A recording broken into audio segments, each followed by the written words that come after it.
once had to wear a wig, you know. Did you? Yeah. Why? When I went in hospital. Was it a straight one or a curly one? Curly one. What colour was it? It was auburn, similar colour. Maureen Long survived the Yorkshire Ripper. The killer hit her with a hammer and slashed her with a knife. All I know is that I've got a plate in my head and a bit of some of my skull missing and stab wounds at front of my stomach and stabbed in the back. Mrs. Long was left for dead in 1977. The Yorkshire Ripper haunted the streets of the north of England for another 5 years. By the end, Peter Sutcliffe had murdered 13 women. On the nights when one wakes up sweating about cases from the past, it's the Sutcliffe era which even now, in my 60s, I remember most clearly in the whole of my career as a forensic pathologist.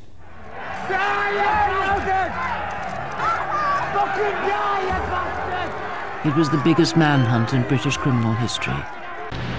20 years on, detectives involved break their long silence to reveal how it ended for the police in humiliation and disgrace.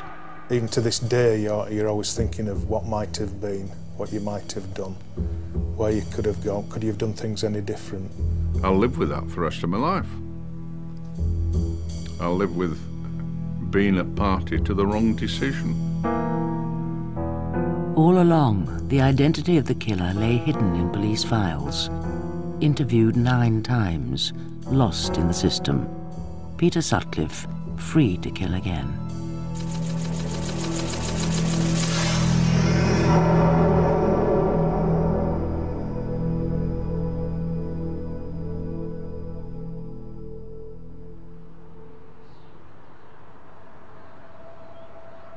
October 1975.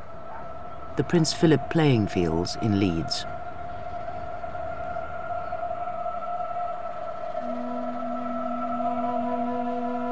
The first victim of the Yorkshire Ripper died within sight of the home she shared with her 4 young children. Her name was Wilma McCann. She was 28 years old and came from Scotland. She'd been hit over the head, her blouse pulled up, her trousers pulled down, and stabbed 14 times.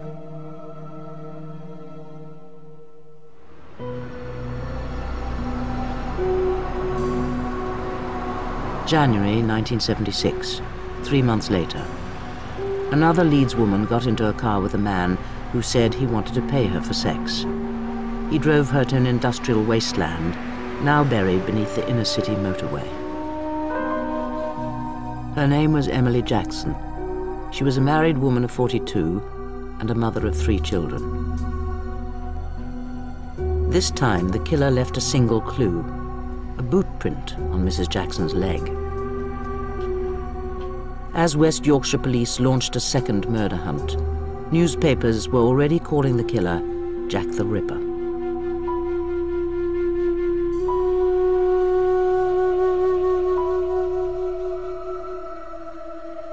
The post-mortem revealed Emily Jackson had been hit with a hammer and stabbed 51 times with a Phillips screwdriver.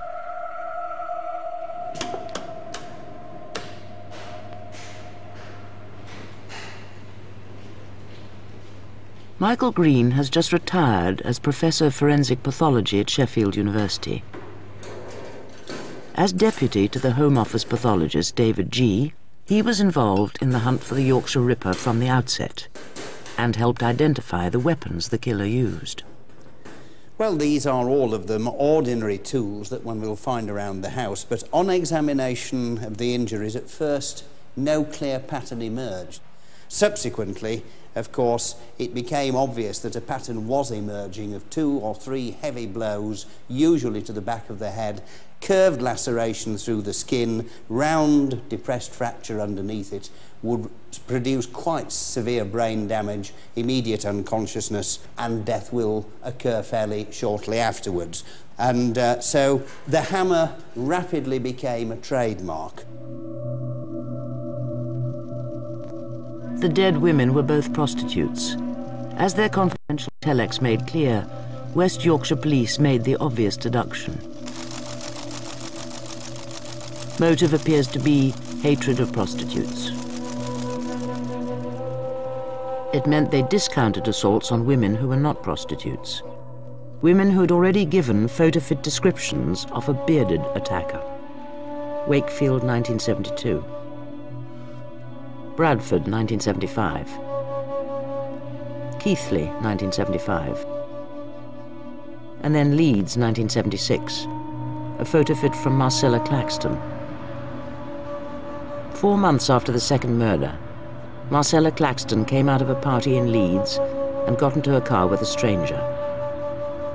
She thought he was taking her home. Instead, he brought her here to Roundhay Park and attacked her with a hammer. When he hit me on my head, then I found myself on the grass, knocked out. And then when I come round, that's when I walk all the way down there, take my knickers out to wipe my head. What was happening on your head?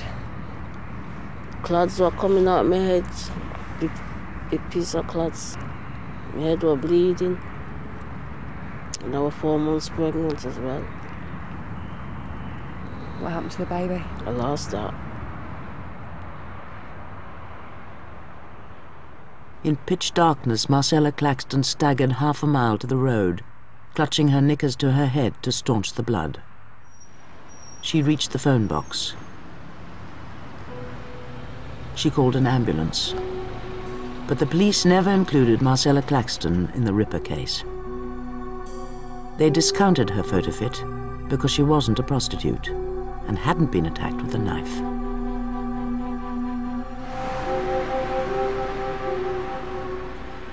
But 9 months later, her bearded attacker went back to Roundhay Park with another woman in his car. This time, he took her behind the sports pavilion. This time, he left clearly identifiable tire marks, and this time, he killed her. Her name was Irene Richardson. She was 28, recently separated from her husband and 3 children. She'd been hit on the head 3 times with a hammer, stabbed brutally in the stomach, neck, and throat. Police uncovered a macabre new twist. The killer had arranged his victim's body, unzipped her knee-length boots and laid them carefully, neatly, over the back of her thighs. These were not frenzied attacks. This was the sort of man who thought about what he had done, planned his attack carefully, and then was concerned to arrange everything about the body to have the maximum shock impact upon whoever came upon the scene first and those who came afterwards.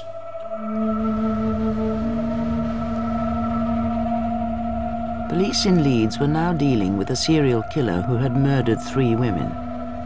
The city was full of policemen asking questions. The killer kept 1 step ahead and moved on, 8 miles, to Bradford. I'll tell you something. Bigger than one door, you go and go downstairs. The Carlisle pub stands in one of the roughest areas of inner-city Bradford. The Yorkshire Ripper's 4th victim went drinking here on the night of her death.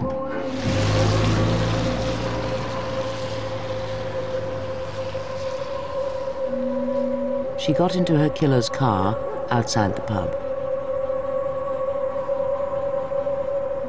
She took him home to her flat. As she walked through the door, he attacked her with a hammer. Police found her body face down on the bed.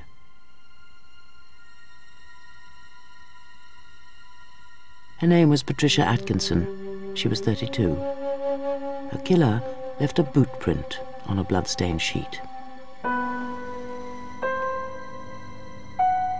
Forensic examination showed it was a size 7 Wellington, like the one which left an imprint on Emily Jackson's thigh. Otherwise, he left no clues.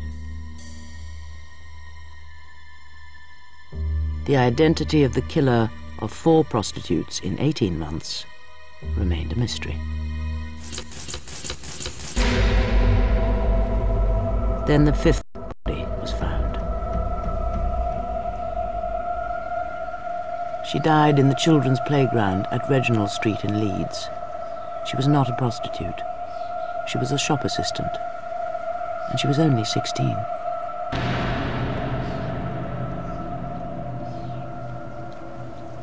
A new high-ranking police team stepped in to take overall control of Britain's biggest murder inquiry.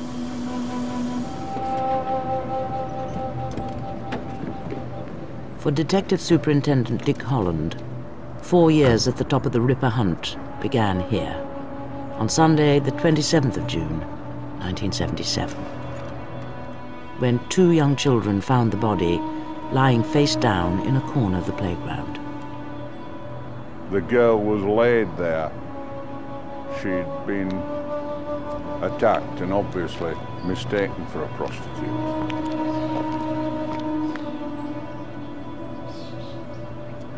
She was a young, pretty girl, and obviously it's not a very pleasant sight, and no matter how accustomed to such things you become as a senior investigating officer, it's not pleasant, and it does tell on you every time. Her name was Jane MacDonald. She'd been on her way home from a Saturday night out.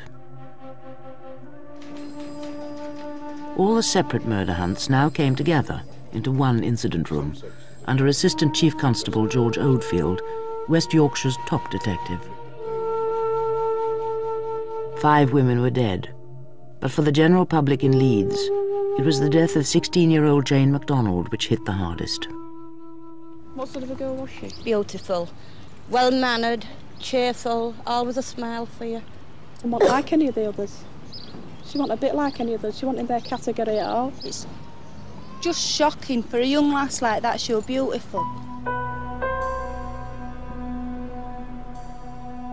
Before Jane MacDonald, ordinary people in Leeds took false comfort from the Ripper's apparent obsession with prostitutes. The teenager's death cast a chill over every family in West Yorkshire. Any woman out on her own feared she might be the next. 502.52. 89.89. 5 by itself, number 5. Random serial killings are the hardest of all murders to solve. 106.16. Both the 4s, 44. Because nothing but bad luck links each victim to her killer. But within only 2 weeks of Jane MacDonald's death, the police got a lucky break. 103.13. A survivor. 7.70. 2.5.25. Maureen Long was then 42. She was a keen dancer. Yeah, good. Eh? I used to love dancing. I used to go to Mecca at weekend and do a lot of dancing, and well, I used to have a drink and enjoy myself and everything, and go around with friends, women friends. I was well known in town. Mrs. Long came out of the Mecca ballroom one summer's night in 1977 and accepted a lift from a stranger. All I remember was trying to pick myself up, grabbing hold of grass to try and get up, and I kept falling, and I wondered what was wrong with me, and I kept falling back, and as I was trying to pull myself up, I fell again, and then I was screaming, and I heard this dog barking, and I heard someone say, "Oh, you're all right," and that's all I remember that night. When you get hit over the head, at back of the head, you can't remember things. Police faced a classic Ripper attack. He didn't rape her or rob her. He hit her over the head with a hammer and stabbed her repeatedly in the body. Can you remember waking up? Intensive care unit, in a cot, like a cot, and I wondered what I was doing there, and I had all my hair shaved off.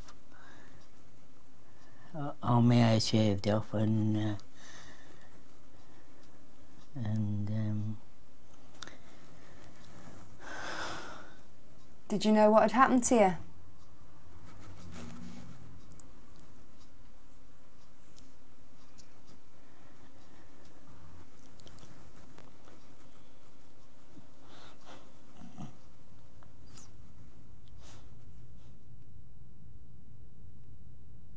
Maureen Long never did remember anything about her attacker, and the police had no forensic evidence. When scientists examined the victim's clothes, they found nothing. It was the same in every attack. The Ripper left no hair, no blood, no semen, no trace. All the police had to go on were the perfect tyre prints found in the park where Irene Richardson died. Officers had established a list of 50,000 possible cars and spent 9 months trying to track them all down. A huge task, 3/4 completed when senior officers made a disastrous decision to abandon it. It was decided that we hadn't the manpower to run 2 murder inquiries and a tyre inquiry with a diminishing return from the tyre inquiry. That was an unfortunate decision because the Ripper's car was in fact on the remaining uncompleted list. Driving the same car, fitted with the same tyres, the Yorkshire Ripper left his usual hunting ground and ventured further afield. For the first time, he left West Yorkshire and crossed the Pennines.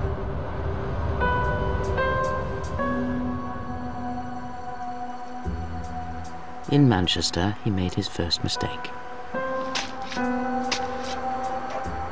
He picked up a woman in Moss Side who took him to the allotments near the Southern Cemetery. There he gave her £5 for sex, and there he killed her.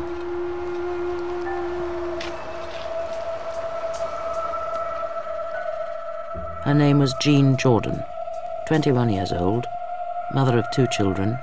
She lay undiscovered for 10 days. During that time, her killer went back to the body. He slashed her again. He tried to cut off her head with a hacksaw. But he never found what he was looking for, her handbag, with the brand new £5 note he'd given her out of his wage packet. That £5 note would lead the police directly to the Yorkshire Ripper, yet he remained free to kill another 7 women.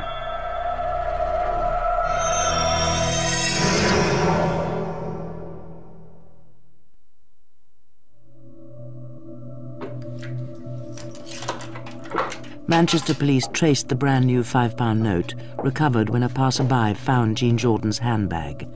The note had been delivered in a bullion van to the Midland Bank branch in Shipley, near Bradford.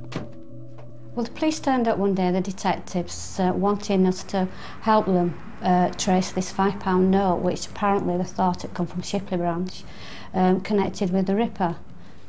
Hi, good afternoon. Well, it was quite a big task, really, because obviously we give quite a lot of money out, and trying to trace that one £5 note out of all the thousands of £5 notes that had gone out was quite a big thing to do, really. 5, 10, 15, 20, 25, 30, 35, 40, 45, 50. It was exciting, I suppose, is the only word to use. I was taken out of my working environment. I was picked up by a police car every morning, brought back home by a police car. I never went back to work at Shipley branch again. I worked in a police station with police for nearly 3 weeks, doing the cash analysis. It was new. It was novel. Thank you very much. The two clerks already knew the £5 note had come in a payroll consignment of £25,000 straight from the Bank of England. Now they had to work out who got it in his pay packet.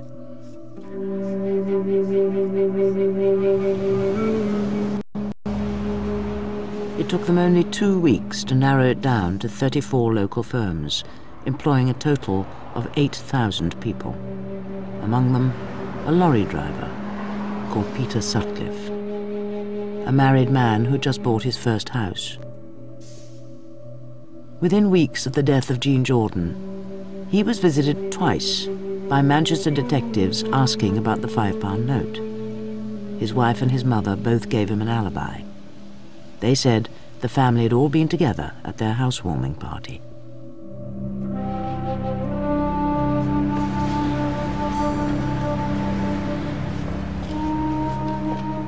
Two years into the manhunt, and bank clerk Maureen Banham went home from work every night in fear. If you were on your own, you were always very wary, watching if there was anybody about, or, you know, any men about particularly.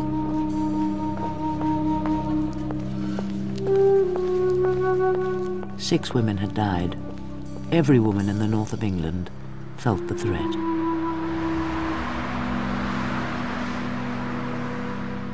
Getting home from work was a nightmare because you were always frightened there was somebody about watching you. You didn't know who was there, and you knew this man was somewhere about or could be, and everybody was frightened at the time. And you were always glad when you got home safe. On a cold December night in 1977, 25-year-old Marilyn Moore got into the Ripper's car.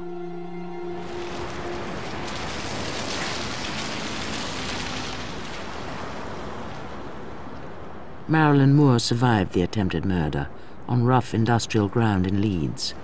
Her evidence should have offered vital new clues to Detective Superintendent Dick Holland and his team, especially about the car the killer was driving. They got out of the car, presumably to get into the back seat, when he struck her blows on the head with a hammer. As she slumped at the side of the car, another vehicle with a coupler came in and obviously disturbed his activities. So he jumped back in the car and sped off, turning to go towards the road and the exit across there. As a result, he left curved tyre marks, rather like the ones you see on the ground behind me. 3 of the tyre marks were identical to those found near the bodies of Irene Richardson and Jean Jordan. Police sat Marilyn Moore in all 22 possible models of car. She picked out the Morris Oxford. She was wrong. It was a Ford Corsair. She did make a photo fit which was, with hindsight, astonishingly accurate. But then she started accusing innocent men. Police decided she was unreliable. Unfortunately, we followed the wrong line here. We ought to, in retrospect, to have followed the photo fit and not followed the car, because she got it wrong.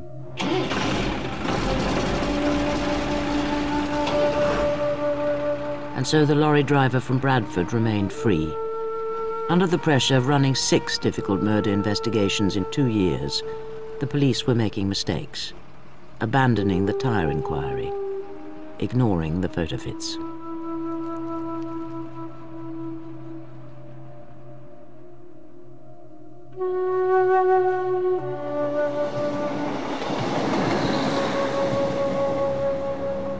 In January 1978, the Yorkshire Ripper drove his Ford Corsair to Huddersfield, to the railway arches behind Garrard's timber yard, where the town's prostitutes worked.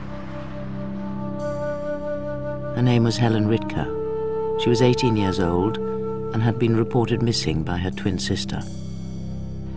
The two teenagers worked here as prostitutes together. The surviving sister, Rita, was pictured helping George Oldfield. The public learned how the twins grew up together in children's homes. Information poured in. Police followed up every single lead.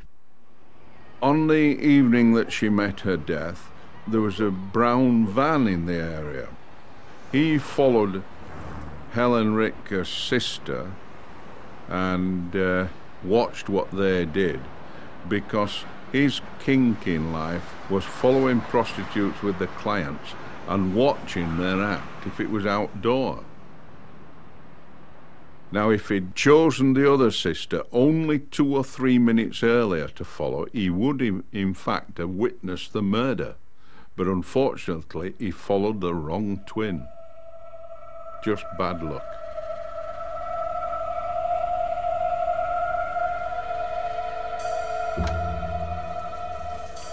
Without modern computers, the deluge of information had to be catalogued and indexed by hand. A massive job, done by young policewomen like Sue Neve. 5 years of Sue Neve's working life is now held in the basement archive at West Yorkshire Police Headquarters.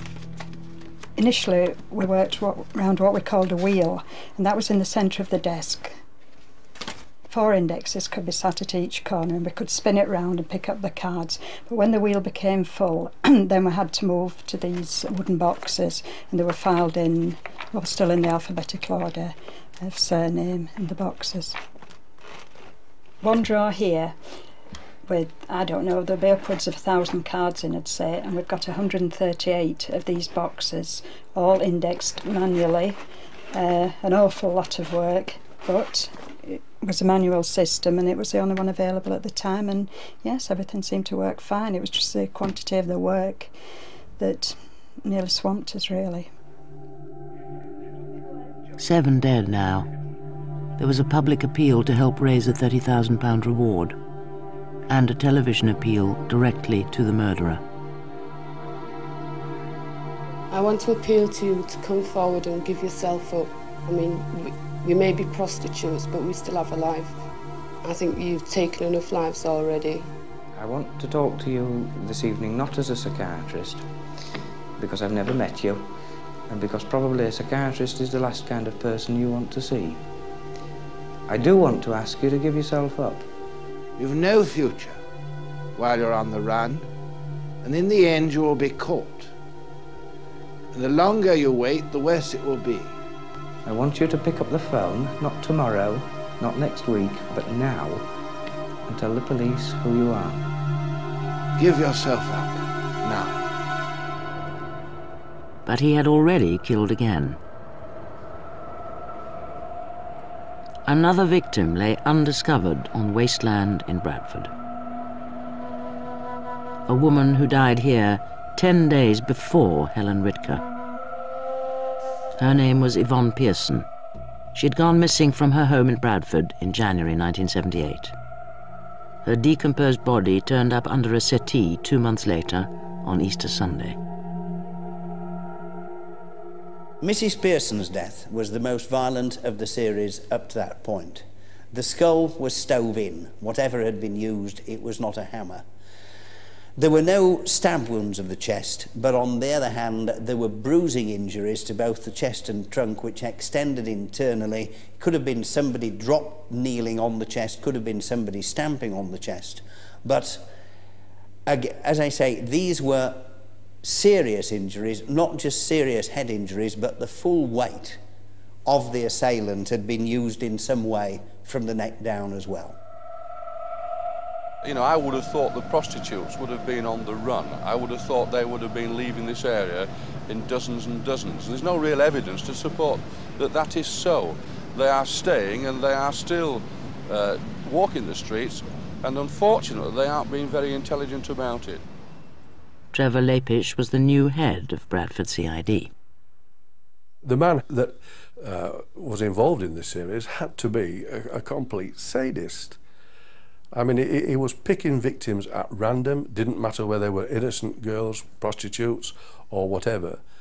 But the things that he was doing were horrific injuries. You might think in your own mind he was a madman.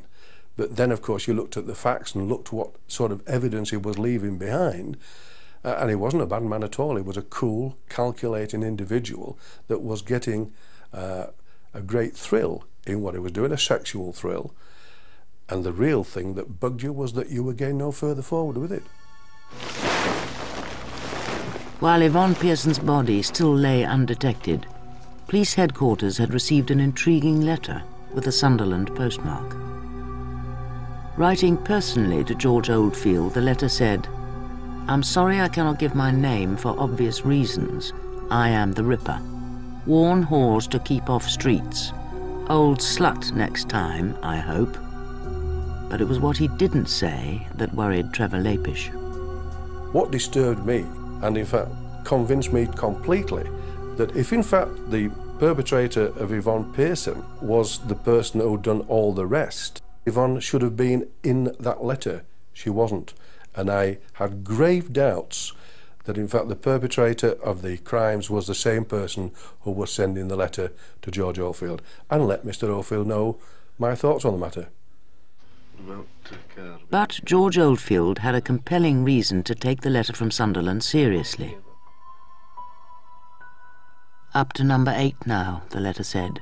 "You say 7, but remember Preston 75. Joan Harrison, murdered in Preston in 1975, 3 weeks after the first Ripper killing.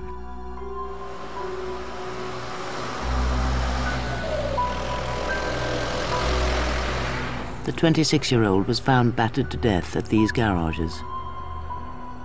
A bite mark on her breast showed a gap in her killer's teeth. The motive looked like sex or robbery, so police had not included it in the Ripper series, till now. Over the next 15 months, police heard 4 times from the man in Sunderland claiming to be the Ripper. No fingerprints, but forensic scientists got a chemical reaction to saliva. He had licked one of the envelopes. Further tests revealed the saliva came from someone with the rare blood group B secretor, shared by only 6% of the population, including the man who left semen in the body of Joan Harrison. The link between the Ripper, the letters from Sunderland, and the Preston murder seemed complete. This forensic evidence helped to convince the police that the letter writer and the Ripper were the same person.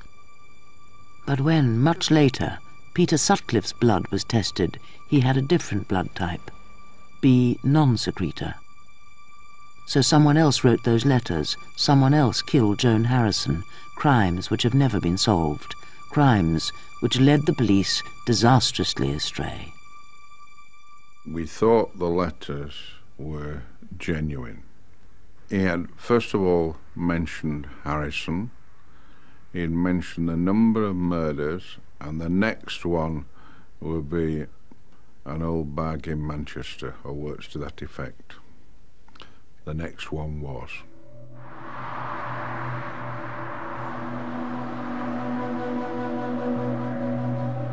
The Yorkshire Ripper did choose an older victim when he crossed the Pennines again in May 1978. Her name was Vera Millward, and she was the mother of 7 children. The 9th victim was a 41-year-old prostitute, a sick woman with only one lung. She died in the grounds of Manchester Royal Infirmary, where she had once been a patient. The attack was typical: darkness, a deserted space, a hammer to the head, interference with the clothes, stab wounds to the body. This was not frenzied, this was methodical. The wounds were inflicted in a patterned fashion, and then, and again this emerged increasingly frequently, the instrument was inserted through the same wound. It was being pushed through the skin wound, partially withdrawn, so you had tracks going from the same hole, but in different directions on the inside. There was method all the way through this, concentration, thought, and care. The net is closing. I'm anxious that we catch you before your time to add another death to the appalling catalogue that you've already got to your credit. George Oldfield now sent hundreds of police onto the streets, a top-secret operation to track down the Ripper among all the men who went looking for prostitutes.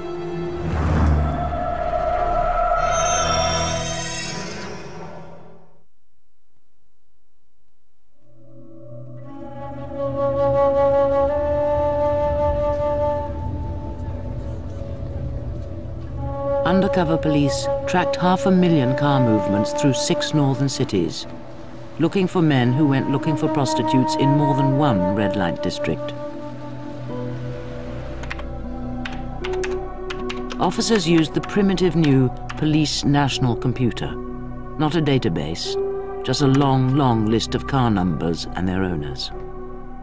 It was spewing out numbers literally by the thousands.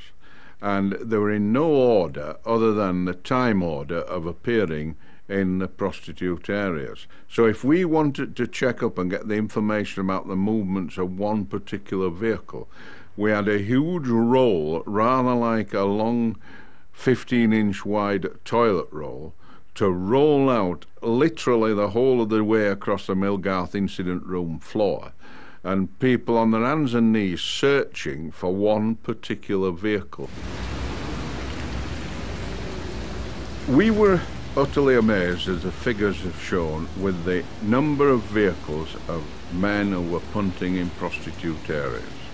With each one of those, we had a potential divorce. Some men were even taking the wife's car to go and seek prostitutes. And so the wife was the first person we had to see to find out who was driving. When we were briefing the troops who were doing this enquiry, we stressed throughout our favourite phrase was "softly, softly, catch your monkey." Detectives tried to be tactful as they made house calls to follow up the sightings of cars in the prostitute areas. Some of the people that we went to see, the male occupants of that house, namely the husband, associated with prostitutes. So we had to be very, very sensitive to that issue, had to be very diplomatic. We would have always preferred to talk to the gentleman of the house away from his wife for obvious reasons. We would say, "Excuse me, I'm a bit thirsty, do you think you could get me some water?" And 9 times out of 10 we'd get a cup of tea, which obviously would take some preparation out of that room in the kitchen, and then we could talk quickly to the husband about his association with prostitutes. But if it was quite apparent that the man was not involved with prostitutes, we used to use different tactics. For example, we used to say to the wife, "Now's your chance to get rid of your husband if you want." And that was like an icebreaker. The reactions in some houses were different. I'd been thrown out of a house for that in a comic way. In some houses, we know for a fact that it was the husband who was fingered by the wife who wanted to get rid of the husband, not because he was a murderer, but because they were going through a difficult marriage. Police followed up thousands of sightings, among them a red Ford Corsair, registration number PHE 355G. Its owner, Mr. Peter Sutcliffe, of 6 Garden Lane, Heaton, Bradford. Sutcliffe was interviewed for the 3rd time in August 1978. His car had been seen 7 times in the red light areas of Leeds and Bradford. He told the police he was on his way to work, and his wife said they rarely went out at night. That information was duly recorded and filed in the index.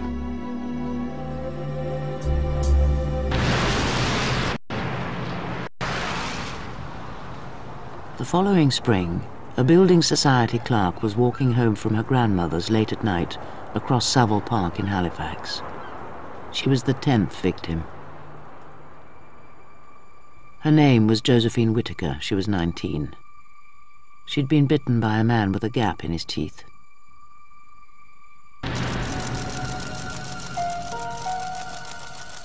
The internal police report made their feelings clear. The dead girl was not a prostitute, nor was her moral character questionable.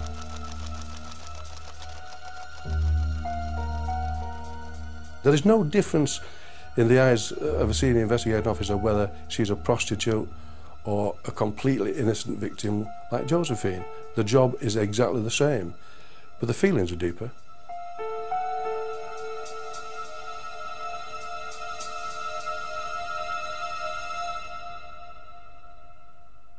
The worrying thing now is that he's moved out of the red light areas where he's operated in the past,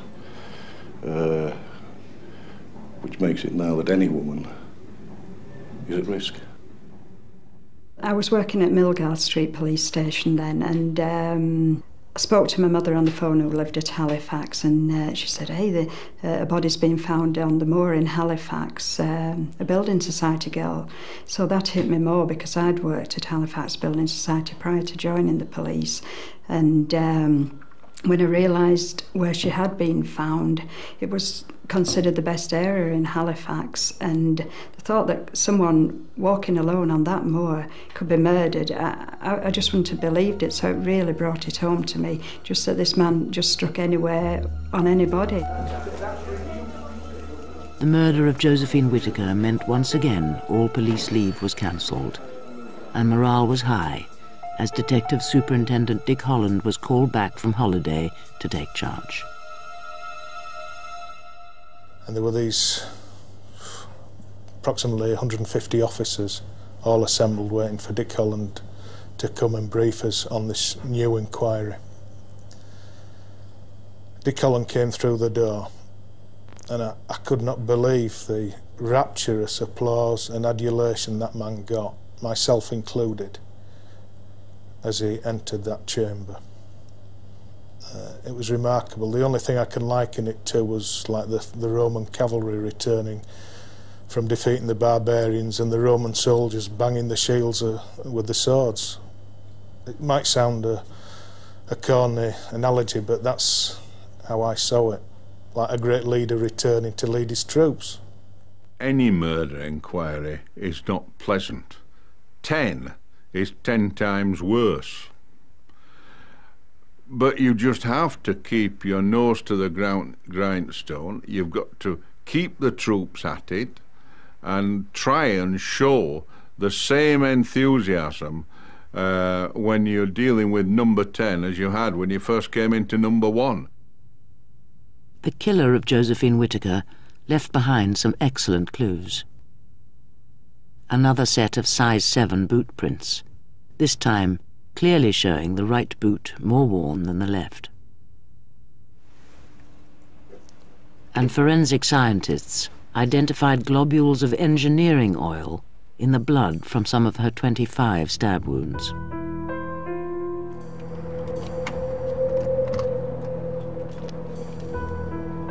A man with size 7 boots and a gap in his teeth. A man with oil on his hands and one boot more worn than the other. An engineer, a factory worker, a lorry driver.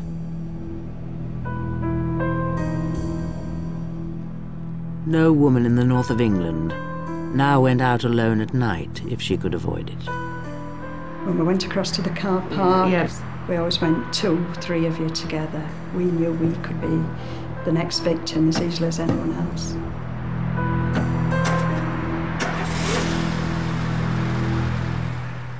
We knew that we mustn't go anywhere on our own. That's right. Yeah, I think one of the things we did discuss as well is that it would have been really a feather in his cap if he had managed to get one of us from the incident room. True, yes. And that's something we discuss quite often. The fact that we were working in Millgarth, the car park was directly opposite. From an observation point of view, he could have seen straight in, he could have followed any of us to our cars. And we often said, what a feather in his cap if he just happened to get one of us on our own. And then a final envelope arrived from the letter writer in Sunderland. At Millgarth Police Station in Leeds, Sergeant Megan Winterburn was working in the incident room. Mr. Oldfield came in and just shouted, "Meg, can you come over here, please?" Now, I went across to the door and said, "I want you in my office now, please." Now, for Mr. Oldfield to say please, I knew there was something a little bit amiss, because he was usually quite a gruff man. And he either didn't use your name at all, or he would just say, "You, now, my office." And he'd actually said please, so I knew something significant had happened. I remember following him into his office, and he had a tape recorder on the desk, and he just said, "I want you to listen to this." I'm Jack. I see you are still having no luck catching me. I have the greatest respect for you, George, but Lord, you are no nearer catching me now than 4 years ago when I started. I sat with a manual typewriter in a little room and typed the transcription. It was the most peculiar feeling in that room. It was like you were sick to the pit of your stomach. There was this tape that allegedly has come from the Ripper, and just the thought that it might actually be this man's voice, instead of being elated, it made my stomach churn. I reckon your boys are letting you down, George. It can't be much good, can they? I had to play it over and over again to be able to write the shorthand and then to transcribe it. But yes, first reaction was, this is a man who knows what's happened. It's the Ripper. They went public with the tape and letters from Sunderland on the 26th of June 1979. Reporters from all over Britain were there to listen. At the rate I'm going, I should be in the book of records. I think it's 11 up now, isn't it? Well, I'll keep on going for quite a while yet. Public response was enormous. 50,000 calls. I can't see myself being nicked just yet. We've got over 200 detectives out now following up leads. Obviously, it's far too early to say what's coming from any of them.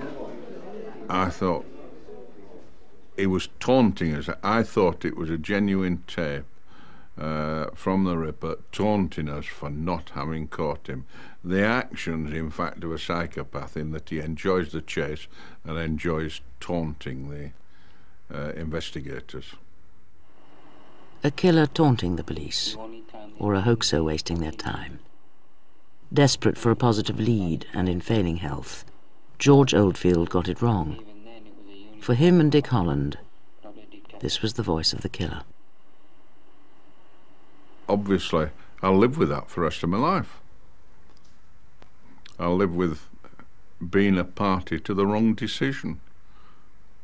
But if we hadn't gone down and it had been correct, that would have been even worse to live with. I warned you in March that I'd strike again. Well, before, we know we've been looking for a man, and there are literally millions, and we didn't know where he came from. But now that we can localise the area, the field is not appreciably, as I'm sure you must agree. I always remember the image, seeing him on television, having received the tapes from the man who claimed to be the perpetrator, goading him, and of George hunched over the tape recorder listening to it with Dick Holland at his side. And I thought then, this is getting personal.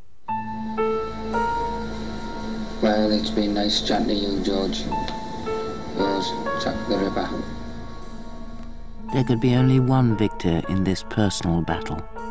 Not the detective from Yorkshire, not the voice from Sunderland, but an invisible man, a man with a Bradford accent.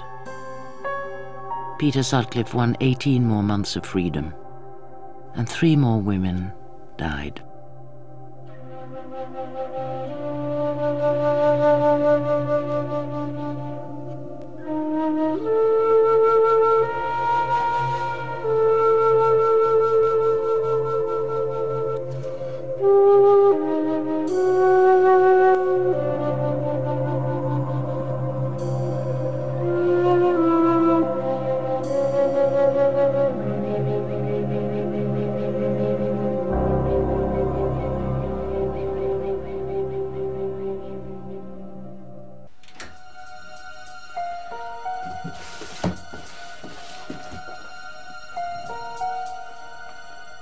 4 years in to the hunt for the Yorkshire Ripper, the police were no closer to catching the killer. And inside the files of the forensic pathologist lay post-mortem reports on 10 murdered women.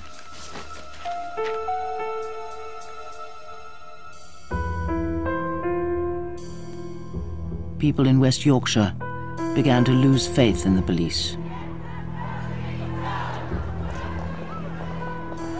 Before Sutcliffe was caught, I think the majority of people thought the West Yorkshire police were a load of rubbish. The Ripper case was the largest, the most significant, the most demanding terms in manpower that had ever happened in this country. And I don't think the police service were geared to taking on such a long, hard, difficult inquiry that affected the health and well-being of so many officers.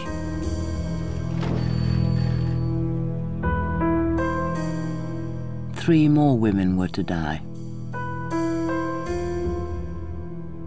3 women whose brutal deaths might have been prevented, but for fatal mistakes made by the police during the biggest manhunt in British criminal history. As I was walking down, I felt somebody behind me, and then I noticed a shadow. And then it hit me from behind and I went down.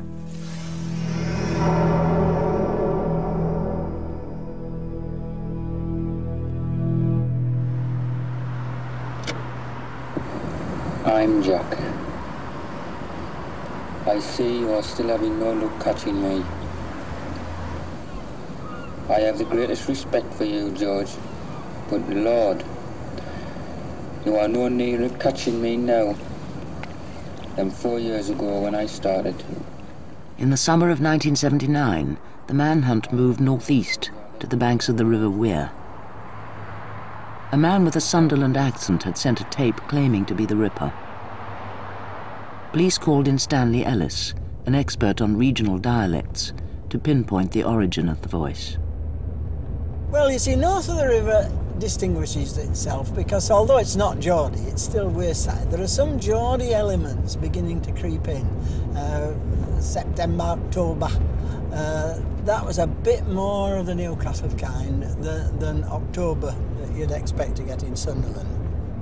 It was all, as I say, impressionistic, but it did seem to me that this area, Castletown, was the one that I had the best match. I warned you in March that I'd strike again. Sorry it wasn't Bradford. I did promise you that. The pit village of Castletown found itself suspected of harbouring Britain's most wanted killer. I'm not quite sure when I'll strike again, but it will be definitely sometime this year, maybe September, October. The Northumbria police arrived in force. We set up in what was on the main street, and just playing the tape, walking around with clipboards, talking to everyone and anyone, trying to attract a crowd. I listened to it at Castletown. We played it to everybody we met. We invited people to come in. It was on the loud hailers all the time from the porter cabin. When I went to the instant room, which I was there for over a year, do you know the registration number? The tape was played continually to people phoning up asking them to listen to it. And it was playing all the time in your background when you were, whatever you were doing, photostating, filing, indexing, writing, it was there playing in the background. It was, you know, we didn't have a radio or anything, we just listened to the Ripper tape day in, day out.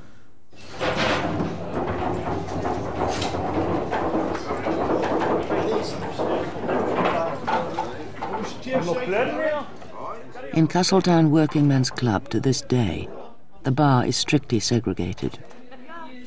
Women are only permitted in one corner.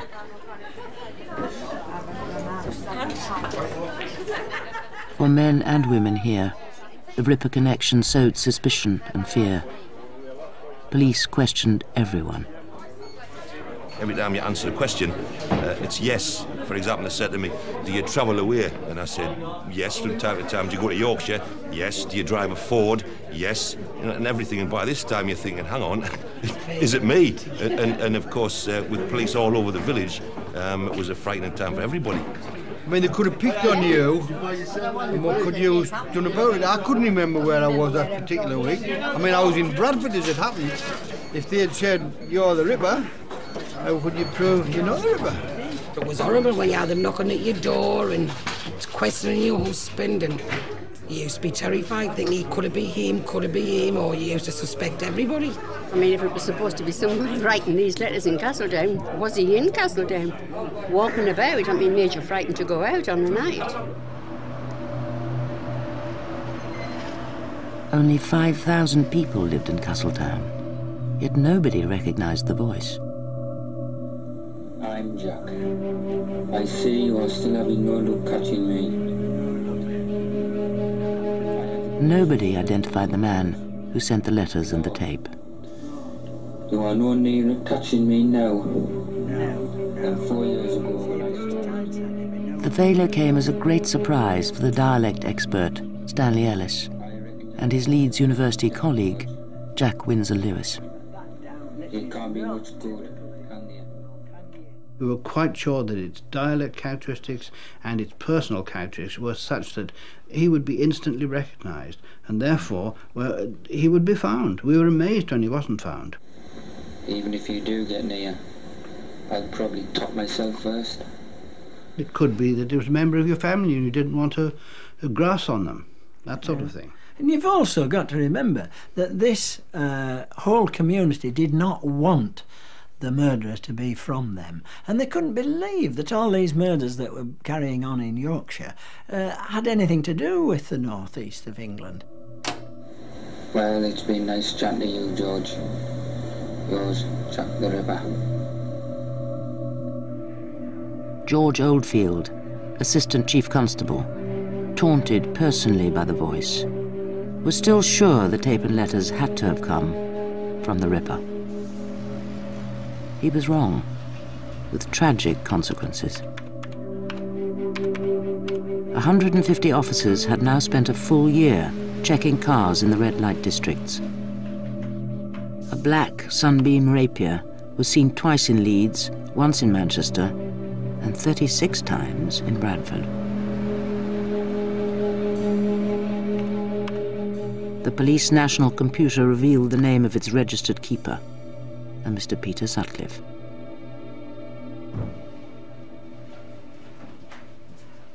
In July 1979, Detective Sergeant Andrew Laptew was still a constable.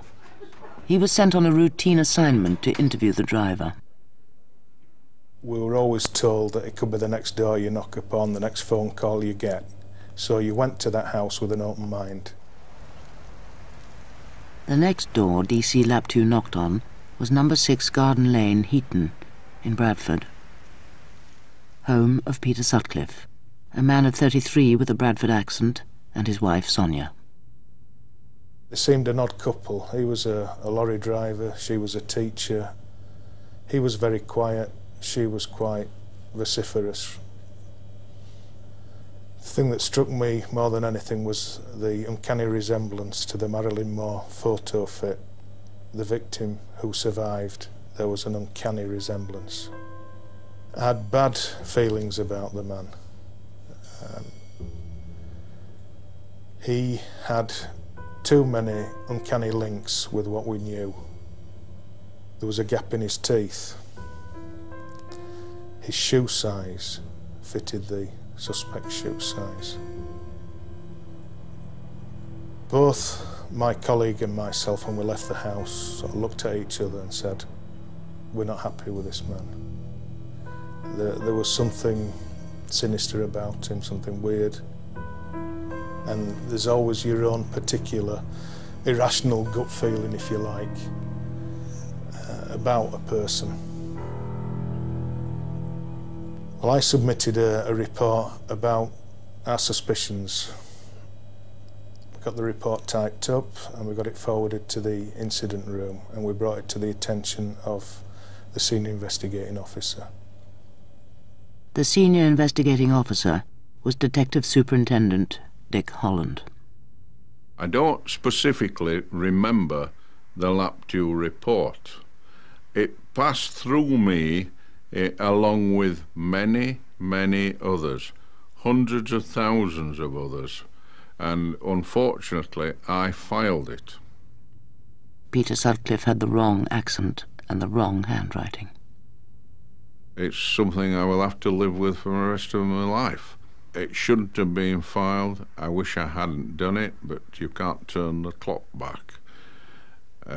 It was one of those things, but I must say that at that time, no one had seen all the information on Sutcliffe coordinated into one file. We were using a manual system. There were no computers of the type that there are today. We live in a computer age, and everything about Sutcliffe would be on one file. It never was. Sutcliffe had now been interviewed 5 times. Crucial information about his earlier record lay scattered in different police files. Information DC Laptew did not know. The things I didn't know about Peter Sutcliffe when we knocked on his door was that he had a conviction for going equipped for theft. When I made an inquiry with the records office, all I got was a note saying he had a conviction going equipped for theft. It did not say that the conviction was going equipped for theft with a hammer. That conviction was in 1969, so the police took this mugshot 6 years before the first murder.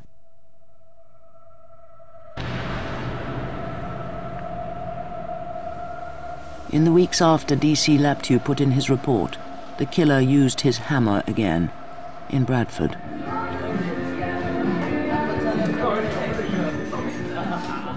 The Ripper had given up on red light districts. Now he prowled anywhere young women could be found out alone after dark.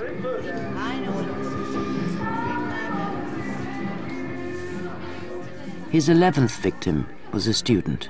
She had a night out with friends in a pub close to the university.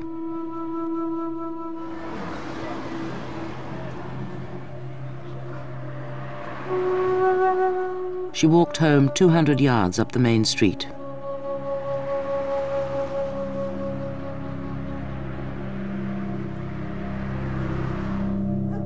He killed her, yards from her own back door.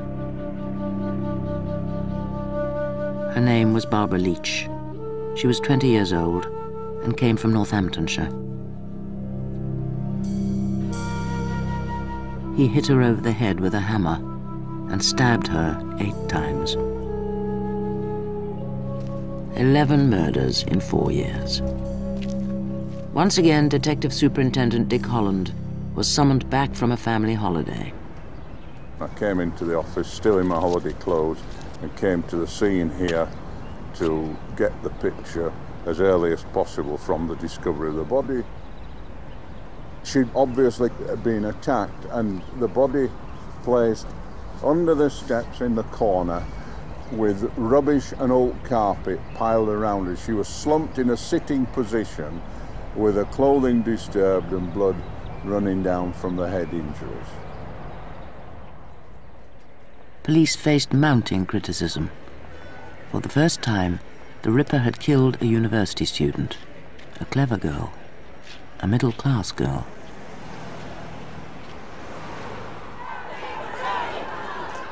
Women took to the streets in protest at 4 years of terror.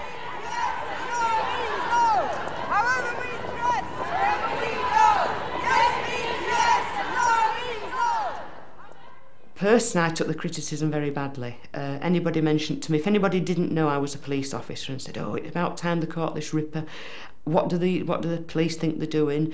I used to jump down the throats. I could be quite nasty about it.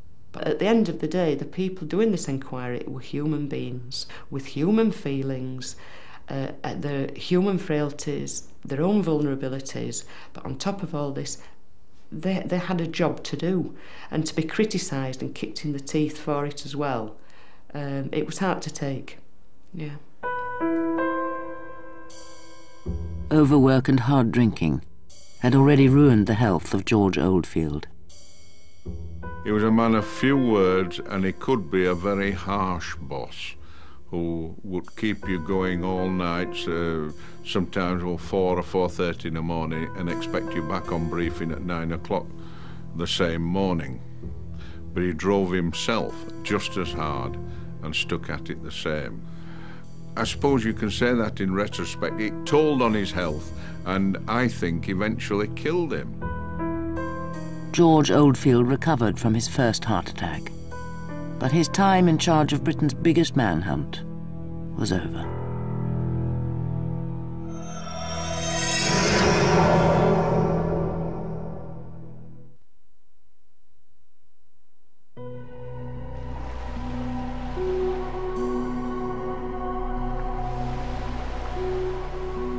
A 100 miles northeast of Leeds, one police officer began to have doubts about whether the Sunderland letters and tape really came from the Ripper. David Zackerson was then a detective inspector in the Northumbrian force. I began to have doubts when I looked at the 3 letters before me. There was nothing in those letters which immediately shot out, you know, that this fella has to be the killer.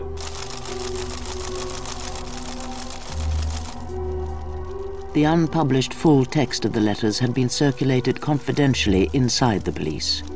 Detective Inspector Zackerson examined the wording and found clear similarities with an earlier case, the still unsolved Whitechapel murders. The original Jack the Ripper killed 5 women in the East End of London in 1888. In that case, too, the police received letters. 1888. That joke about the leather apron gave me fits. 1979. That photo in the paper gave me fits. We were left with the fact that the Ripper had no real originality. He was reading up on a man who was operating almost a century beforehand. Does some psychopath who gets gratification through murders really need that sort of thing? Does he need to borrow the phraseology? Another clue. Police knew Vera Millward had been a patient in the hospital where she was murdered. Funny, said the letter writer. The lady mentioned something about being in hospital before I stopped her whoring ways. We'd been told this was something which only the killer would know. When we were researching our newspaper articles, bang, there's the Daily Mail, obviously published before the letter was sent, detailing fully that Vera Millward had been in the same hospital for some sort of operation. So we'd lost what really was a vital linchpin. I want to make a distinction here, that it was quite right to publish the letters and tapes. Quite right. That was a line of inquiry. It should never have been a point of elimination. And that to me was fatal. Language experts Stanley Ellis and Jack Windsor Lewis also began to have doubts. At the end of September 1979, I wrote to the CID in Bradford and I sent a letter headed The Ripper Tape and Letters, and in that I said, for the past few days I've been troubled by the thought that we may be hunting a writer-recorder who is not in fact the Ripper murderer. And I continued to believe that, and was very troubled that the letters were always, then the tape were always taken into account as if they must be from the murderer. For instance, at one time they had a bulletin circulated to all policemen which said, don't waste time on anybody who hasn't got a Geordie accent. And that was ridiculous as far as we were concerned. The accent was a red herring as far as we were concerned. Watch your front, watch and react. But nothing could convince West Yorkshire that the letters and tape came from a hoaxer. Sure when I'll strike again, but it will be definitely. Not even what happened 12 days after the death of Barbara Leach to PC Keith Mount in Sunderland. Even sooner if I get the chance. I was brainwashed with that voice, brainwashed with it. I knew it better than my own voice.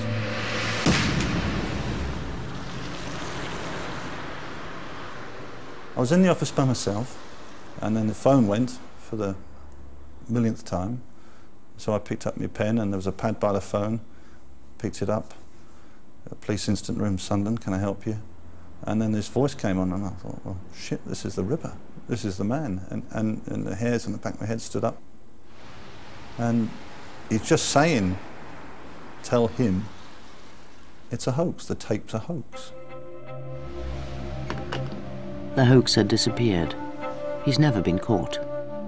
Yet West Yorkshire police stuck to their belief that the killer had a northeastern accent. Frustrated detectives began to re-examine old leads. 2 years earlier, when Jean Jordan was killed in Manchester, police had found a brand new £5 note in her handbag. They failed to trace who had given it to her. Manchester police now tried again and made a crucial breakthrough. They managed to narrow down the list of workers whose pay packet could have included that note from 8,000 people to just 241. After 4.5 years, the hunters had their quarry within reach because lorry driver Peter Sutcliffe was employee number 76 on that list. Manchester police asked West Yorkshire to check all 241 names in their files. When the list of 241 went to the Major Incident Room, it came back insofar as Sutcliffe was concerned, no trace. Now, when we looked at this as a review team, we did our best to identify what had gone wrong. It was impossible to ascertain accurately what had gone wrong. It had either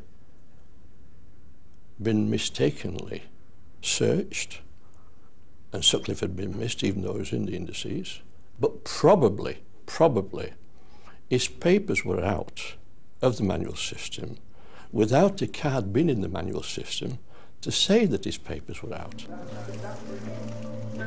A simple clerical error, uncovered much later when Sir Lawrence Byford officially investigated what went wrong. Massive card indexes were the only source of information on 11 unsolved murders. And Peter Sutcliffe's details were mistakenly split up on 4 different index cards. In the first few weeks of the new year, 1980, Peter Sutcliffe was interviewed for the 7th, 8th and 9th times. That summer, he was stopped for speeding and arrested for being drunk in charge. The arresting officer checked with the Ripper incident room and was informed that Peter Sutcliffe had been eliminated from the inquiry. He killed again in August. The body of the 12th victim was found in a garden in a leafy suburb of Leeds. Her name was Marguerite Walls. She was 47 years old and a civil servant.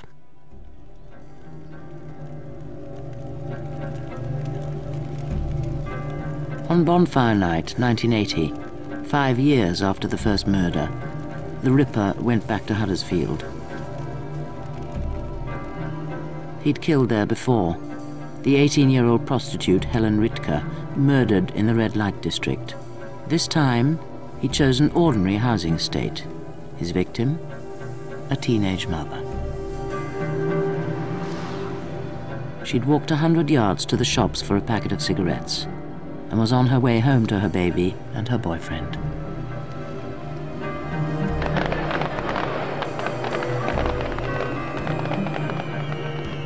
Her name was Teresa Sykes. She was 16 years old, and she survived.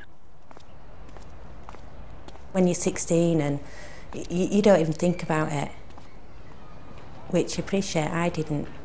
It's like it can never happen to me. I mean, even when I knew that it was about, it was, what happened to me?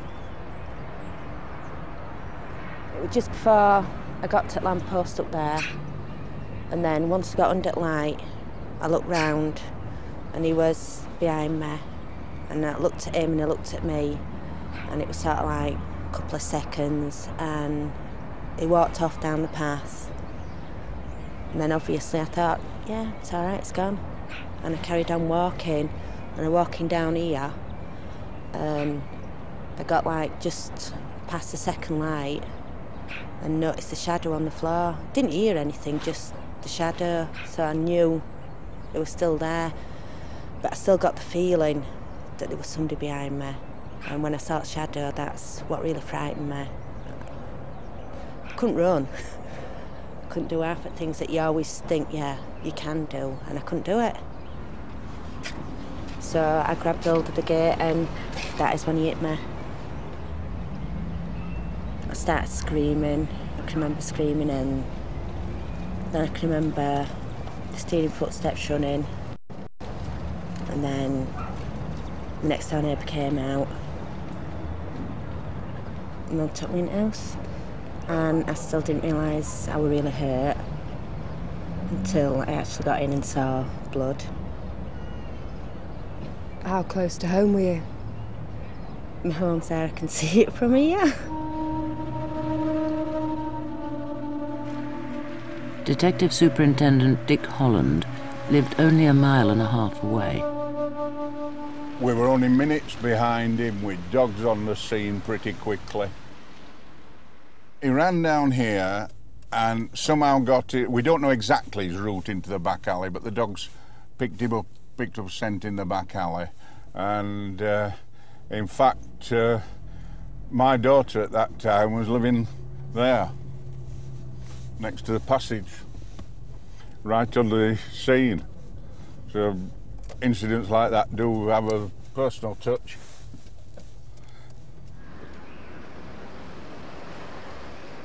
It's frustrating every time you get near to a criminal and just miss them. All the luck ran on his side right up to when he was finally caught. That was the first time the carts fell our way. The Yorkshire Ripper disappeared through the warren of terraced houses.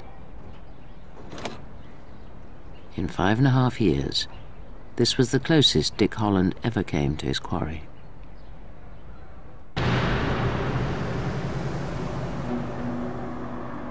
"12 days after his attack on Teresa Sykes, Peter Sutcliffe killed for the last time. He was in Leeds. He bought a fast food supper in Headingley. Around 9:20, a bus from the city centre brought a young student home from an evening class. Sutcliffe followed her. Her name was Jacqueline Hill. She was 20 years old and hoped to become a probation officer.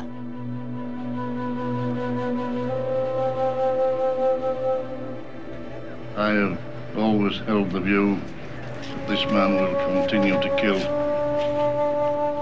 until he is caught. No woman is safe whilst he's at large. George Oldfield was back at work after his heart attack.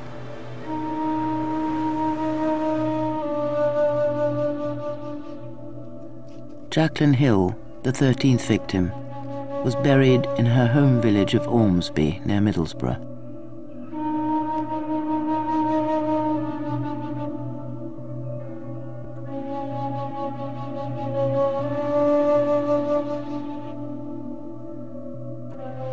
The Prime Minister was furious. Mrs. Thatcher had a daughter who'd been a student. Colleagues had to restrain her from going to Leeds herself to take personal charge of the investigation. Chief Constable Ronald Gregory bowed to the inevitable. He accepted help from outside his own force. Well, I think the time had come. You might say the time had come a few murders ago, but it's certainly come for a rethink about the whole investigation. I went to see Mr. Gregory following the Jacqueline Hill murder, and I suggested to him that the time had come, having regard to his overload of police officers who were doing the Ripper case, to bring in a think tank comprising some of the best brains I could think of who've been involved in serious murder investigations, New Scotland Yard and elsewhere. And he agreed to that, and between us we in fact selected the team. A fortnight after the death of Jacqueline Hill, Byford's super squad arrived in Leeds to spend 17 days reviewing the case. There were one scientist and a group of senior policemen, including the future Chief Constable of Strathclyde, Andrew Sloane. It's easy to be dramatic, and terms like shell-shocked easily come to mind. But people who I knew from the past, who had been good, diligent detectives, who worked very hard and very skillfully, they had this sort of air about them that they were almost punch-drunk by banging their heads against the wall of this inquiry. Another member of the super squad was one of Britain's top forensic scientists, Professor Stuart Kind. His scientific expertise allowed the super squad to tell West Yorkshire Police almost exactly where the Ripper lived. So what I did was this. I drew a graph rather like this, and on this axis I started at 6 p.m. and finished at... Using skills learned in the war as an RAF navigator, Professor Kind plotted the location, the time of night and the time of year of each Ripper attack. But I did find that when making allowance for the variation in the length of day, that the late flyers in each case were in the Leeds and Bradford area. I came up with a theory that the Ripper probably lived in the in Bradford area, possibly in Manningham or Shipley. Manningham and Shipley are only 3 miles apart. Peter Sutcliffe's home stood between them. A force of 5,000 police officers had worked 2 million man-hours. Swamped by work, the police effort was now hopelessly compromised by mistakes. The 9 interviews which failed to identify the killer, the criminal records which didn't mention a hammer, the belief that the Ripper had a northeastern accent.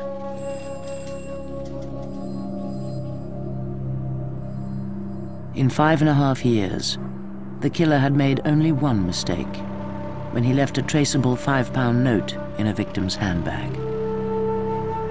Then, in December 1980, Peter Sutcliffe went to a breaker's yard in Huddersfield. Here he made his second and critical mistake. He stole a set of number plates and fitted them on his car.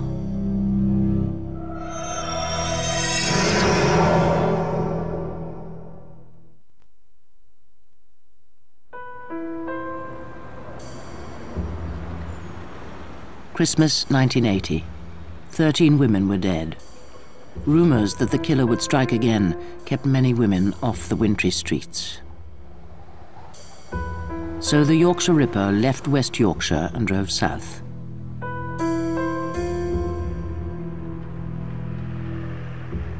It was January the 2nd, 1981, and 2 officers from the South Yorkshire Police were on routine night patrol. I was a probationer at the time and out on patrol with Sergeant Ring.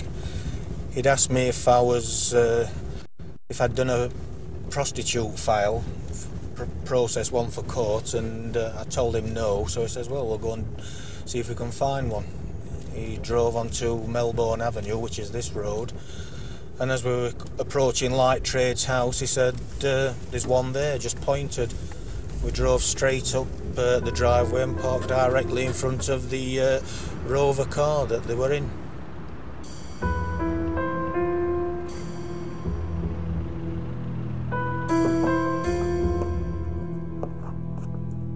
I got out of the car, approached the driver, asked him his name and address. He actually gave me false details. Sergeant Ring approached the female occupant of the car, had a conversation with them, We then did a PNC check on the vehicle, the number plates that were displayed. That came back as a Skoda car, and obviously the one that they were in was a Rover. I then arrested the driver of the vehicle, who I later found out was, when we got back to the station, was Peter William Sutcliffe. Sutcliffe said he needed to urinate, so the 2 Sheffield policemen let him go in a corner. And then they took him back to their police station under arrest for stealing number plates. He was very agitated and apprehensive, even when you were talking about simplest of things. I got the impression that he wanted to get out of the police station as quickly as possible. On and off, I spent about 8 hours with him in this room. There was a photo fit of the Yorkshire Ripper on the filing cabinet in here, which depicted a man with black hair, beard, moustache, very much like Peter Sutcliffe, actually. Very good photo fit. They had a suspect who wore size 7 boots and had a gap in his teeth. But they had no real evidence. Next day, the 2 Sheffield policemen went back to the place where they'd made the arrest. They looked behind the oil tank where they'd let their suspect urinate. And there, one of them found what they'd missed before, a hammer. There was a bit of conversation as to who it could belong to.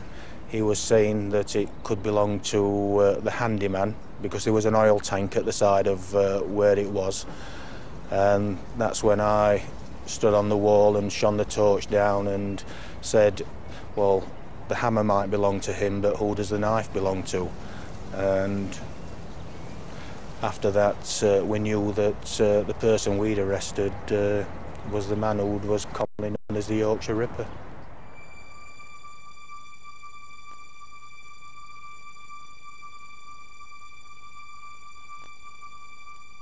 Confronted with the evidence, Peter Sutcliffe now confessed to killing 13 women. The next policeman to visit the house in Garden Lane was Detective Superintendent Dick Holland. I decided to go and see Mrs. Sutcliffe and to have a look round his house. The first thing I saw was a wooden block with kitchen knives in, the type of block with slots through. It was obvious that the second largest knife of the set was the one I had covered in clear polythene in my hand, the one that had been found behind the oil tank at Sheffield. I wanted a search of the area where I would find tools, and I searched the garage. This peculiar type of hacksaw was hanging just inside the garage door. When I got back to the police station with the hacksaw in a polythene bag to preserve the scientific evidence, one of the interrogating team came out of the interview room and said, "Boss, he's just told us that he went back to Manchester with a hacksaw and tried to cut the head off Jordan, but the hacksaw wasn't big enough." I said, "I know, I've got the hacksaw." Now, the Detective Chief Inspector, who had not been privy to this information, the hacksaw we were looking at, looked in amazement and said, "Fucking hell, boss, you kept that dark." The use of the hacksaw on Jean Jordan was a gruesome detail that only the most senior officers knew. From the Chief Constable of West Yorkshire, congratulations.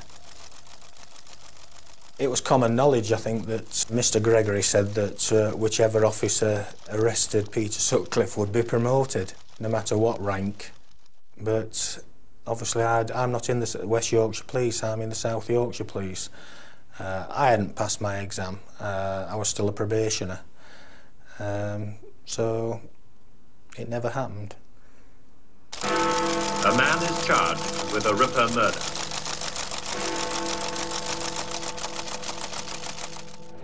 The chief constable could not conceal his relief.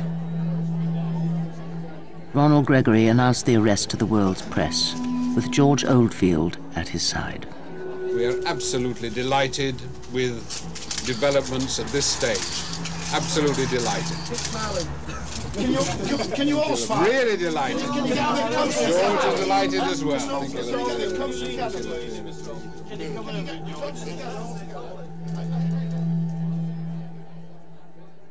You can imagine how I felt. I was absolutely stunned. I was totally gutted, because I remembered interviewing the man, I remembered my suspicions, my colleagues' suspicions, and what we'd written about him. And I thought, what might have been? What things could have been so different, not for my own personal satisfaction, but for the relatives of those victims.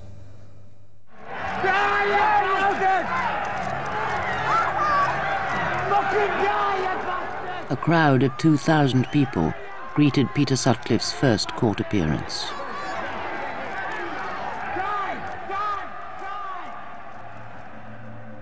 The accused was the oldest of 6 children in a mill worker's family from Bingley in West Yorkshire. His childhood was unremarkable, and he left school at 15. He was 23 at the time of his arrest, for going equipped for theft with a hammer. The young Sutcliffe worked for a year as a gravedigger at the Victorian Cemetery in Bingley. In later conversations with defence psychiatrists, he claimed that his killing career was inspired here, when he heard the voice of God instructing him to rid the streets of prostitutes.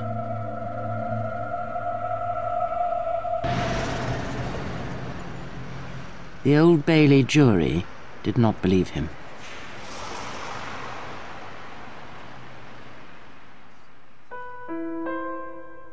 On the 22nd of May 1981, the jury delivered its majority verdict. The Ripper was bad, not mad. Guilty of 13 murders and 7 attempted murders.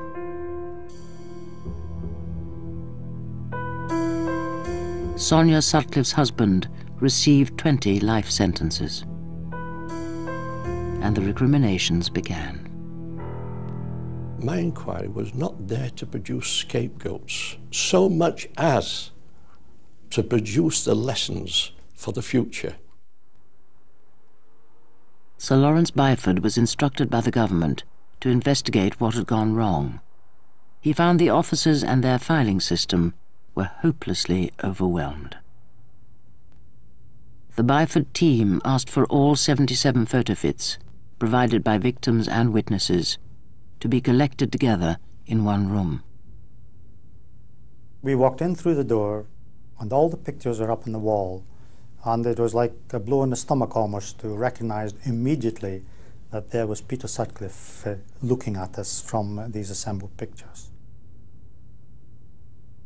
We were aware, of course, we had the immense advantage of hindsight, and that they had been put up like that for the first time, but they also included quite a number of the assaults in which Sutcliffe was suspected. But even without that knowledge, it was obvious that there was a dark-haired, bearded man appearing again and again. Their conclusion? The deaths of Barbara Leach, Marguerite Walls, and Jacqueline Hill could have been prevented. That hits very hard professionally and makes me feel very, very sad. And also, it made us absolutely determined that there should be no repetition of this sort of thing. Today, the Ripper incident room in Leeds is home to 2 current murder investigations. And I don't know whether they've lifted anything off it, but nobody's done anything with the inside of the... Officers all over Britain work according to principles laid down by the Byford Report. Better training for senior officers, standardized filing systems, and computers. I'm no computer expert, but I said to the experts, look, I want you to think of the Ripper inquiry where there were in excess of 600,000 statements, manual index cards and so on and so forth. And I want to be able to put my finger on a computer terminal and in those 600,000 to come out on the terminal as a printout any mention of a man with a dog. Can you do that for me? And the answer was, yes, we think we can. D-O-G, dog. The National Computer System arrived in 1986. It runs a powerful database, named after Sherlock Holmes. Detective Sergeant Andrew Laptew became the resident Holmes expert at his station in Bradford. They often come up and say, which button tells me who's done it? Well, it won't do that, but it will point you in the right direction, and it's a valuable tool in any major inquiry. A serial killer only becomes a serial killer because he's cute enough to avoid detection early by the police. But I like to think that with the advent of the Holmes system, with the new procedures and the compatibility of major incident rooms, one force with another, the chances of the serial killer getting away with it have been considerably lessened since the Ripper investigation. Peter Sutcliffe is now 53. He's locked away in Broadmoor Secure Hospital, where another inmate attacked him with a screwdriver and blinded him in one eye. But Sutcliffe was not the only man to be punished as a result of the Yorkshire Ripper case. We didn't anticipate the degree of criticism that we got. They published their reports and senior officers were criticised. As a result of that, I and other officers were banished into uniform to different parts of the force. We were moved, it was said at the time, in my case, for career development. Career development with 20 months to go to pension. Obviously, that was an excuse for what was a political move with a small p. Mr. Oldfield was moved to become ACC Support Services. Nothing of a job, really. They control things like horses and dogs and the trivia of the police force. I felt sorry for him because he had worked to the stage of injuring his health and then just got kicked out sideways as a result. 4 years later, George Oldfield died. Chief Constable Ronald Gregory retired in 1983 and now lives in Portugal. He sold his story to a newspaper for a reported £40,000 and admitted personal responsibility for going public with the hoax letters and tape. The teenage mother, Teresa Sykes, slowly recovered from the 3 hammer blows to her head. Almost 20 years on, she's rebuilt her life and lives quietly in West Yorkshire with her youngest son. I used to go up to the bedroom of a night, put wardrobe behind door, put dressing table behind door. I'd sleep with a knife under a pillow, which my mum used to go by me about. But that was the only thing that sort of like made me feel that bit safer. It took away my freedom. It took away a lot of my life. The night that he attacked me. And that I never get back. I'll never ever get it back.